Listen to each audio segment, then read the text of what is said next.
आज आहे 14 मे 2024 आणि आज मार्केटमध्ये खूपच खराब परिस्थिती होती. मार्केट खूपच चॉपी होतं.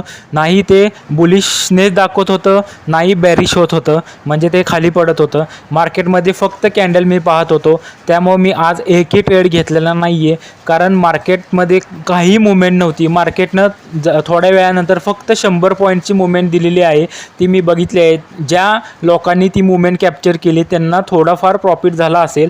मला वाटत नाही की त्यांना जास्त प्रॉफिट झाला असेल. बरेच लोक आहेत ज्यांनी आज ट्रेडिंग केलेली नाही आहे किंवा कोणताही ट्रेड घेतला नाही आहे. माझे जे मित्र आहेत त्यांनी आज एकही ट्रेड घेतला नाही आहे. मित्रांनो, जर तुम्हाला शेअर मार्केट शिकायचं असेल तर तुम्हाला ट्रेड कधी घ्यायचा नाही हे जर तुम्ही शिकला तर तुम्ही परफेक्ट ट्रेडर बनू शकता. कारण की मार्केट बरेचसे संधी देत असतो ट्रेडिंग करण्यासाठी, बरेचसे संधी आपल्याला भेटतात.